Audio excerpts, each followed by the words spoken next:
Praise the Lord. மத்தேயு எழுதின சுவிசேஷம் 6ஆம் அதிகாரம். மனுஷர் காண வேண்டுமென்று அவர்களுக்கு முன்பாக உங்கள் தர்மத்தை செய்யாதபடிக்கு எச்சரிக்கையாயிருங்கள். செய்தால் பரலோகத்தில் இருக்கிற உங்கள் பிதாவினிடத்தில் உங்களுக்கு பலன் இல்லை. ஆகையால் நீ தர்மம் செய்யும்போது மனுஷரால் புகழப்படுவதற்கு மாயக்காரர் ஆலயங்களிலும் வீதிகளிலும் செய்வது போல உனக்கு முன்பாக தாரை ஊதுவியாதே. அவர்கள் தங்கள் பலனை அடைந்து தீர்ந்ததென்று மெய்யாகவே உங்களுக்கு சொல்லுகிறேன். நீயோ தர்மம் செய்யும்போது உன் தர்மம் அந்தரங்கமாய் இருப்பதற்கு உன் வலதுகை செய்கிறதை உன் இடதுகை அறியாதிருக்க கடவது. அப்பொழுது அந்தரங்கத்தில் பார்க்கிற உன் பிதாதாமே உனக்கு வெளியரங்கமாய் பலனளிப்பார்.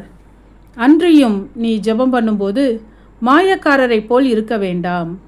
மனுஷர் காணும்படியாக அவர்கள் ஜெப ஆலயங்களிலும் வீதிகளிலும் சந்தைகளிலும் நின்று ஜெபம் பண்ண விரும்புகிறார்கள்.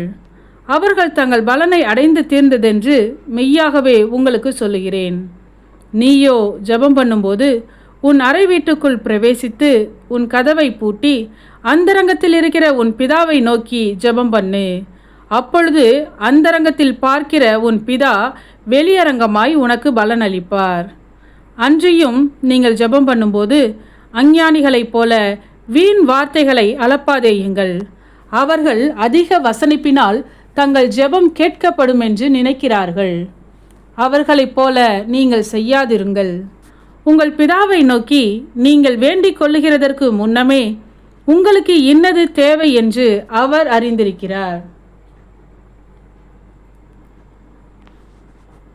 நீங்கள் ஜெபம் பண்ண வேண்டிய விதமாவது: பரமண்டலங்களில் இருக்கிற எங்கள் பிதாவே, உம்முடைய நாமம் பரிசுத்தப்படுவதாக. உம்முடைய ராஜ்யம் வருவதாக. உம்முடைய சித்தம் பரமண்டலத்திலே செய்யப்படுகிறது போல பூமியிலேயும் செய்யப்படுவதாக. எங்களுக்கு வேண்டிய ஆகாரத்தை இன்று எங்களுக்கு தாரும். எங்கள் கடனாளிகளுக்கு நாங்கள் மன்னிக்கிறது போல எங்கள் கடன்களை எங்களுக்கு மன்னியும். எங்களை சோதனைக்குட்பட பண்ணாமல் தீமையினின்று எங்களை ரட்சித்து கொள்ளும். ராஜ்யமும் வல்லமையும் மகிமையும் என்றென்றைக்கும் உம்முடையவைகளே. ஆமேன் என்பதே. மனுஷருடைய தப்பிதங்களை நீங்கள் அவர்களுக்கு மன்னித்தால் உங்கள் பரமபிதா உங்களுக்கும் மன்னிப்பார். மனுஷருடைய தப்பிதங்களை நீங்கள் அவர்களுக்கு மன்னியாதிருந்தால் உங்கள் பிதா உங்கள் தப்பிதங்களையும் மன்னியாதிருப்பார். நீங்கள் உபவாசிக்கும்போது மாயக்காரரைப் போல முகவாடலாய் இராதேயுங்கள். அவர்கள் உபவாசிக்கிறதை மனுஷர் காணும் பொருட்டாக தங்கள் முகங்களை வாட பண்ணுகிறார்கள். அவர்கள் தங்கள் பலனை அடைந்து தீர்ந்ததென்று மெய்யாகவே உங்களுக்கு சொல்லுகிறேன். நீயோ உபவாசிக்கும்போது அந்த உபவாசம் மனுஷர்களுக்கு காணப்படாமல் அந்தரங்கத்தில் இருக்கிற உன் பிதாவுக்கே காணப்படும்படியாக உன் தலைக்கு எண்ணெய் பூசி உன் முகத்தை கழுவு.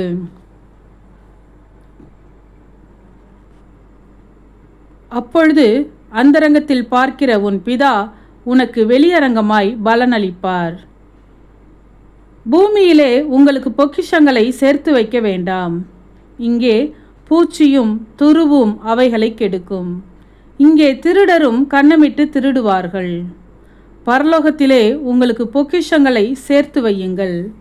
அங்கே பூச்சியாவது துருவாவது கெடுக்கிறதும் இல்லை, அங்கே திருடர் கன்னமிட்டு திருடுகிறதும் இல்லை. உங்கள் பொக்கிஷம் எங்கே இருக்கிறதோ அங்கே உங்கள் இருதயமும் இருக்கும். கண்ணானது சரீரத்தின் விளக்காய் இருக்கிறது.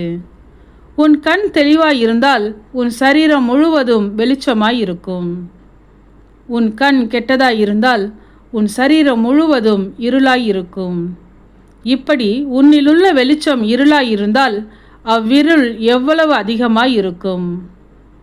2 எஜமான்களுக்கு ஊழியம் செய்ய ஒருவனாலும் கூடாது. ஒருவனை பகைத்து மற்றவனை சிநேகிப்பான், அல்லது ஒருவனை பற்றி கொண்டு மற்றவனை அசட்டை பண்ணுவான். தேவனுக்கும் உலக பொருளுக்கும் ஊழியம் செய்ய உங்களால் கூடாது. ஆகையால் எண்ணத்தை உண்போம், எண்ணத்தை குடிப்போம் என்று உங்கள் ஜீவனுக்காகவும் என்னத்தை உடுப்போம் என்று உங்கள் சரீரத்துக்காகவும் கவலைப்படாதிருங்கள் என்று உங்களுக்கு சொல்லுகிறேன். ஆகாரத்தை பார்க்கிலும் ஜீவனும் உடையை பார்க்கிலும் சரீரமும் விசேஷித்தவைகள் அல்லவா?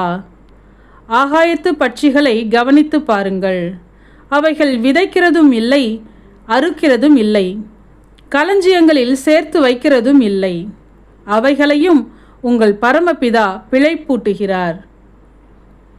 அவைகளை பார்க்கிலும் நீங்கள் விசேஷித்தவர்கள் அல்லவா?